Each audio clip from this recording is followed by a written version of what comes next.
Olá, senhores. Bom dia, boa tarde, boa noite. Todos vocês que são inscritos no nosso canal Anotações de Processo Civil. Se você ainda não é, basta clicar no ícone do livro que fica aqui embaixo e também ativar o sininho para que você, a um só tempo, possa se inscrever no canal e também receber as notificações dos vídeos que constantemente são disponibilizados aqui para os senhores. Os vídeos, como os senhores sabem, eles tratam essencialmente sobre o direito processual, mas eventualmente eles tratam também sobre questões genéricas mais amplas a respeito do direito como um todo. O vídeo de hoje, por exemplo, ele se pretende a tratar, se dedica à análise de algo que não é exclusivo do direito processual, uma análise mais ampla a respeito do direito. É claro que ele tem repercussão também no direito processual. É algo muito importante para que possamos entender a forma como se aplica, como se exerce jurisdição nos dias de hoje. Por isso que eu tenho costumeiramente me referido a este tema como sendo da jurisdição contemporânea. E é importante para alunos, por exemplo, de teoria geral do processo, quando da análise da jurisdição. O problema é que a gente vê isso no quarto período da faculdade, pelo menos lá na grade da digníssima Cândido Mendes. E aí acaba faltando uma maturidade do ponto de vista acadêmico, vamos assim dizer, para compreender a importância da temática. E também é importante a análise da jurisdição contemporânea para a compreensão da aplicação essencialmente do direito. Por exemplo, para que possamos compreender a nova sistemática sedimentada pelo Código de Processo Civil de 2015, ela não foi inaugurada, não foi inventada pelo Código de Processo Civil de 2015, mas com certeza ela foi fortalecida, encorpada pelo Código de Processo Civil de 2015, eu estou me referindo à sistemática da vinculação a certos pronunciamentos judiciais, que tem sido mencionado aí como sendo a adoção da teoria dos precedentes. Eu tenho uma certa ressalva a essa terminologia, mas isso é um tópico para uma outra explanação. Eu gostaria de aprofundar, portanto, a ideia de jurisdição contemporânea. Quando a gente fala de jurisdição contemporânea, nós devemos compreender bem pelo menos dois fenômenos. Na verdade, é uma coisa só que podemos, do ponto de vista didático, separar para ajudar a compreensão. E podemos separar até em três tópicos. O primeiro tópico seria a análise da teoria pós-positivista. O segundo tópico seria a análise do neoconstitucionalismo. E a terceira parte seria a nova compreensão a respeito da função do intérprete, a nova leitura da hermenêutica jurídica. Nesse vídeo, eu vou me concentrar na análise do pós-positivismo. O que significa o pós-positivismo? Uma primeira consideração muito importante se refere à própria questão terminológica. A teoria pós-positivista, ela pretende ser, como o nome já nos indica, uma teoria situada para além do positivismo. Então, o pós-positivismo visa superar a concepção positivista. O pós-positivismo pretende situar-se para além, pretende, no marco teórico, estar após o positivismo. Então, essa é uma primeira consideração importante. O pós-positivismo não pretende continuar a lógica do positivismo. Isso vai ser muito importante quando a gente, no próximo vídeo, for considerar a análise do neoconstitucionalismo, porque lá a lógica é outra. O neoconstitucionalismo é um novo movimento constitucionalista que pretendeu manter a lógica do constitucionalismo sob uma nova roupagem. Daí se falar em neoconstitucionalismo. Então, neoconstitucionalismo tem um sentido totalmente oposto à ideia de pós-positivismo, certo? Bom, para que a gente entenda bem, portanto, o pós-positivismo, que é a concepção atual do direito, a gente deve ter em mente algumas ideias básicas sobre a concepção positivista. Falar sobre positivismo é algo bem complicado para um vídeo de YouTube, demandaria uma análise bem aprofundada. Na verdade, são várias as concepções positivistas, não existe apenas um único positivismo, existe uma variada gama de concepções positivistas, mas nós podemos traçar aqui o que poderíamos mencionar como sendo algumas características comuns aos positivismos. Uma primeira característica comum importante seria a exclusão do direito a respeito de questões valorativas. A própria teoria pura do direito de Kelsen tem essa ideia de apartar, de retirar, de deixar alheio ao direito questões valorativas. Esse é um primeiro dado muito importante. O direito, ele bastaria em si, ele não precisaria, portanto, estar atento a nenhuma outra espécie de consideração. Como decorrência lógica dessa premissa, nós temos que o direito ele seria construído na perspectiva positivista exclusivamente por regras. Como o direito só importava para o direito as normas jurídicas, o direito ele era constituído apenas por regras. E a regra, ela preceituava disposições de forma definida, bem delimitada, precisa. E era dessa forma que se pretendia ordenar a vida em sociedade. Era necessário para que houvesse, portanto, um regramento jurídico que tivesse uma tratativa em lei.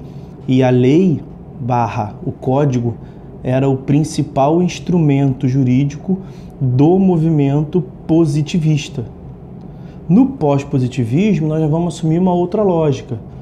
Primeiro, que o direito vai aceitar influxos da moral, o direito vai aceitar influxos da teoria da justiça, nós vamos aceitar influxos das garantias fundamentais, que não tem uma definição própria do que seria, por exemplo, dignidade da pessoa humana.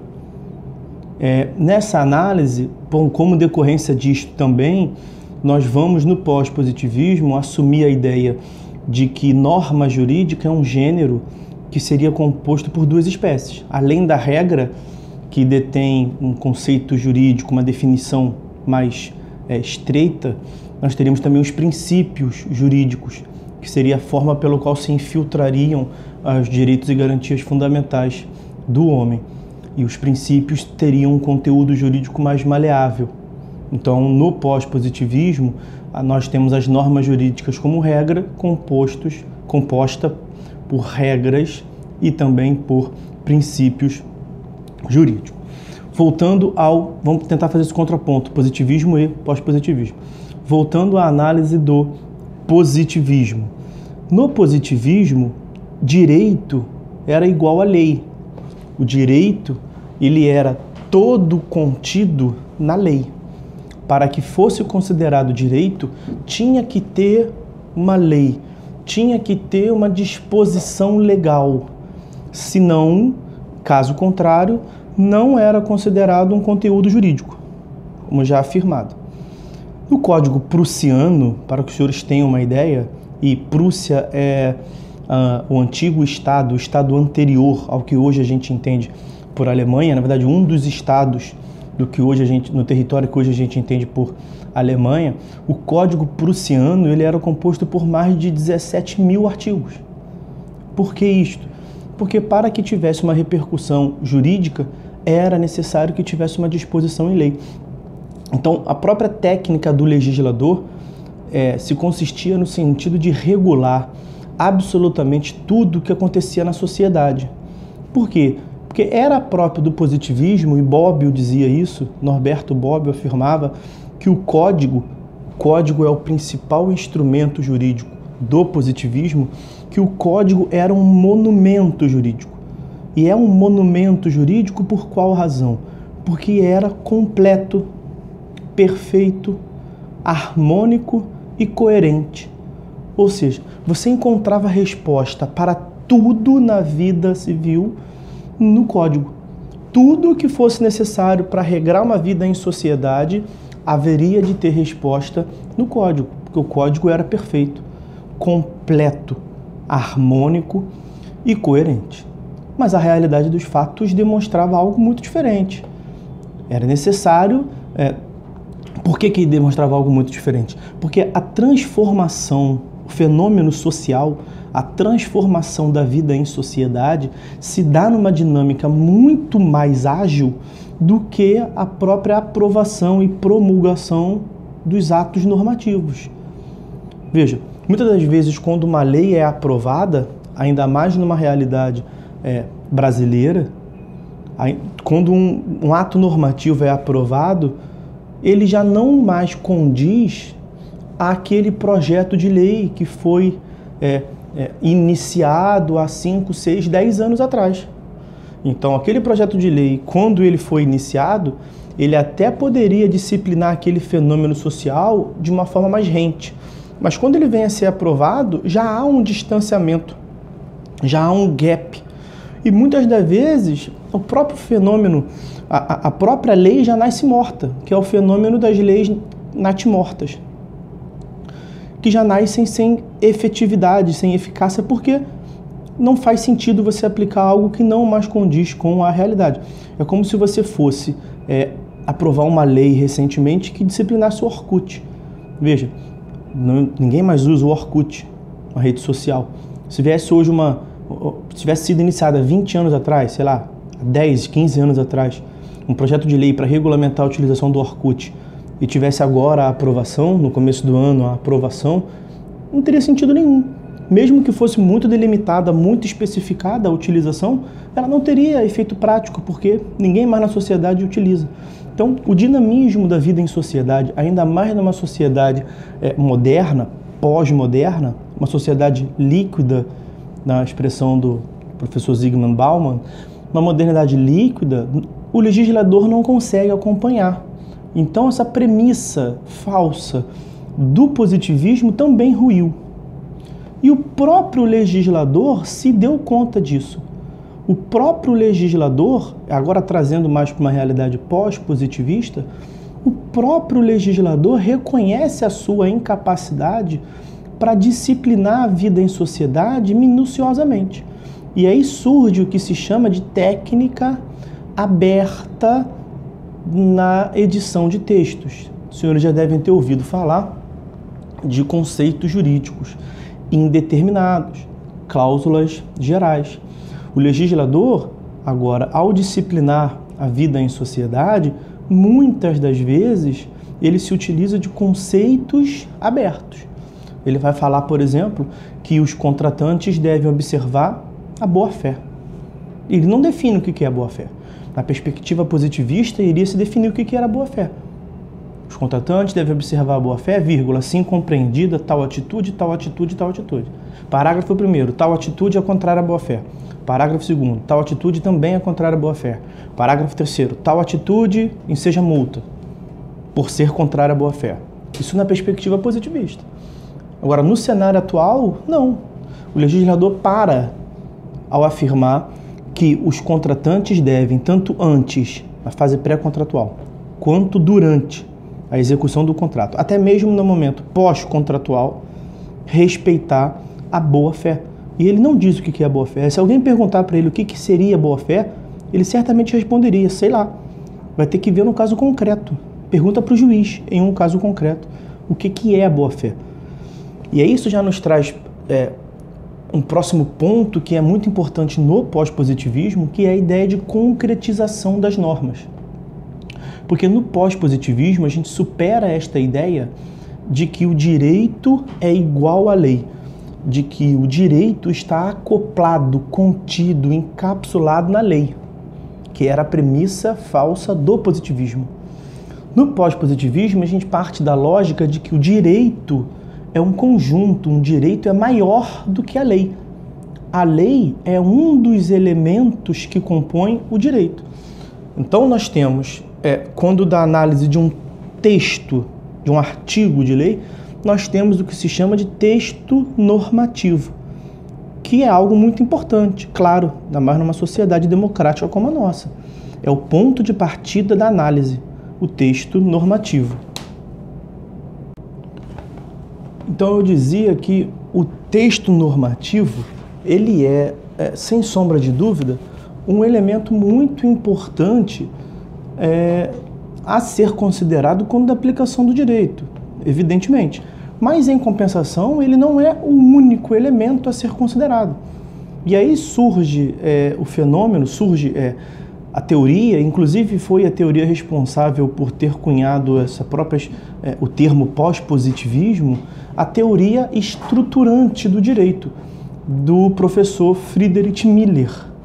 A teoria estruturante do direito vai afirmar, dentre diversas outras concepções, eu pretendo até gravar depois um vídeo para tratar especificamente da obra dele, Teoria Estruturante do Direito, vai afirmar que o direito ele é composto por várias estruturas e não exclusivamente pelo texto da lei. O direito é como se fosse um edifício, composto por vários andares. E você deve levar em consideração essas diversas estruturas, esses diversos elementos. Lembrem, o direito é um gênero composto por vários elementos. A lei é um deles. Então você parte do texto normativo para caminhar até um outro dado. E é esse outro dado que será aplicado. E esse outro dado é a norma jurídica. Texto normativo é diferente de norma. Texto é diferente de norma. O texto normativo é o ponto inicial da interpretação, ao passo que a norma jurídica é o ponto final da interpretação. E nós temos um caminho a percorrer, que é justamente a interpretação. É a atividade do intérprete, por isso que eu falava que são 3 elementos importantes na concepção atual da jurisdição contemporânea: pós-positivismos, que nós estamos a ver, neoconstitucionalismo e a própria lógica da hermenêutica jurídica. A função do intérprete, ela deixa de ser uma função de reprodução do conteúdo normativo, que era a lógica do positivismo, e nós veremos isso no terceiro vídeo, quando for analisar a lógica da interpretação, do fenômeno interpretativo. Mas no pós-positivismo, o intérprete ele passa a assumir uma função adescritiva. O intérprete ele passa a construir, ele passa a acrescentar dados ao fenômeno jurídico. Por quê? Porque direito não é igual à lei. O direito é maior do que a lei. O direito contém a lei. O texto normativo, ele é o ponto de início da interpretação. E você chega ao resultado final, que é a norma. Quer ver? Nós não vimos ainda a análise do neoconstitucionalismo, mas os senhores certamente têm a ideia de que naquela pirâmide a Constituição está acima das leis infraconstitucionais. Se a gente estiver partindo da premissa de que estamos analisando um texto normativo, é claro que você não pode, de per si, aplicar ele de imediato. Porque você, nesta atividade interpretativa, a primeira coisa que você deve logo analisar é se ele é compatível com a Constituição. Tanto do ponto de vista formal, se respeitou os aspectos formais quanto da sua edição, quanto do ponto de vista substancial. E aí vem aquela ideia de adequação aos valores contidos na Constituição. Então, vejam que a lógica do pós-positivismo vai trazer repercussões muito interessantes quando da análise da jurisdição. Por quê? Porque nesta lógica da hermenêutica jurídica, na qual se parte do texto normativo para se chegar à norma jurídica, essa atividade interpretativa, essencialmente, ela é feita por meio do exercício da jurisdição. Isto é feito essencialmente por meio do exercício da jurisdição. E essa atividade interpretativa se dá no processo. Então, por isso que você deve bem compreender como é esse movimento pós-positivista, para que você possa entender a forma pela qual se exerce jurisdição hoje em dia no Brasil. Para que você possa entender, por exemplo, o fenômeno da vinculação a precedente. a vinculação à jurisprudência, a vinculação aos pronunciamentos judiciais, destacados no artigo 927. O dever dos tribunais de observar a integridade, a coerência, a estabilidade, a uniformização do artigo 926.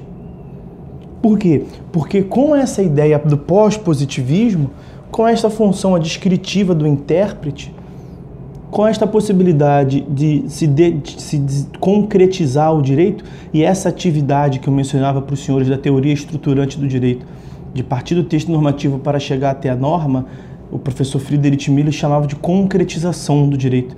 É a concretização porque nós vamos chegar à norma jurídica imiscuída, utilizando-se do caso concreto. Então, o caso concreto ele assume uma importância vital na definição da norma jurídica. Então, nós temos a concretização da norma jurídica, a definição da norma jurídica ser aplicada naquele caso concreto. Então, você deve ter em mente que quando da concretização da norma jurídica, neste cenário pós-positivista, inegavelmente nós acabamos deixando com que o sistema ficasse um pouco mais aberto. Um pouco não, né? Muito mais aberto. Nós saímos de uma lógica extremamente fechada, de que o direito era igual à lei e de que o juiz devia repetir aquilo que está no texto da lei, né? Uma aplicação mecânica pela técnica da subsunção. Nós veremos isso no terceiro vídeo da jurisdição contemporânea, que trata sobre a hermenêutica, e saímos para um sistema também muito aberto, onde, em tese, pelo movimento da concretização, por partir do texto normativo e chegar até a norma jurídica, em tese, o intérprete poderia dizer qualquer coisa sobre qualquer coisa. O que o professor Leon Streck afirma, por exemplo, de partir de um marco zero teórico. Não pode. Então a gente não pode também deixar o sistema tão aberto. E aí esta é a função, esta é a lógica justificativa teórica da vinculação a certos pronunciamentos judiciais. Bom, e não apenas isso. Também é importante para que vocês possam bem compreender o porquê que muito comumente o judiciário afirma aonde está escrito tal coisa deve ser entendida de tal forma. Aonde se lê X deve ser aplicado Y. O que é isso? Isto é atividade de interpretação, seja restritiva, seja extensiva, do Poder Judiciário, quando da concretização. E a própria Constituição define os órgãos que devem fazer isso. O artigo 102 diz que compete ao STF definir a última interpretação da Constituição Federal, por ser o guardião da Constituição, e que compete ao STJ conferir tanto a uniformização quanto a última interpretação das normas infraconstitucionais. Então, eu tenho sempre dito em sala de aula, para que as pessoas possam entender isso bem, ou quando de palestras, o CPC não diz o que está escrito no CPC. O CPC diz o que o STJ diz que ele diz. E a Constituição não diz o que está escrito na Constituição. A Constituição diz o que o STF diz que ela diz.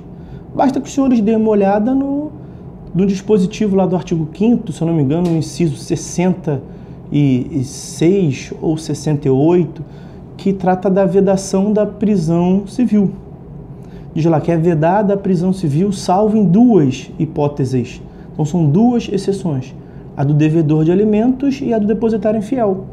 Mas não pode prender depositário infiel, todos nós sabemos disso. Por quê? Por conta de uma interpretação que o STF fez. Então, em outras palavras, o STF disse que o constituinte originário estava equivocado.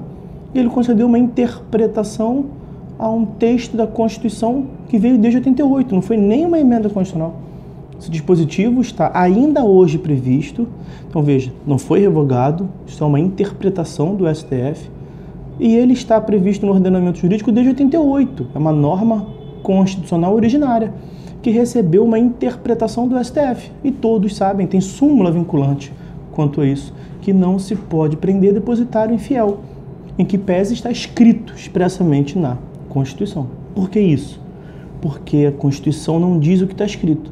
A Constituição diz, quando eu digo diz, a norma jurídica que se extrai é o que o STF vem a dizer que é a norma jurídica.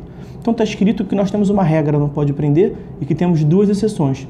Pode prender por dívida civil depositário infiel e devedor de alimentos. Mas o STF diz que nós temos uma regra que não pode prender e temos apenas uma exceção. Só pode ser preso o devedor de alimentos. Então, é muito importante compreender o fenômeno do pós-positivismo para que nós possamos entender o fenômeno de aplicação do direito, de construção da jurisdição nos dias de hoje. Isso traz inúmeras repercussões, tá certo? Como eu havia lhes dito, nós temos que falar do pós-positivismo. Isso foram pequenas considerações pinceladas sobre os principais pontos que eu reputo mais importantes. Nós temos que falar ainda do neoconstitucionalismo, nós temos que falar ainda da nova hermenêutica, a nova função do intérprete. Mas nós veremos tanto o neoconstitucionalismo quanto a função do intérprete em outro vídeo, para que esse não fique muito extenso, tá bom? Fiquem todos com Deus, espero que tenham gostado. Até uma próxima, obrigado pela atenção de todos. Se puder, curtam o vídeo, ajudem a compartilhar. A ideia é divulgar para os senhores conteúdo jurídico de qualidade e gratuito. Um abraço, até a próxima.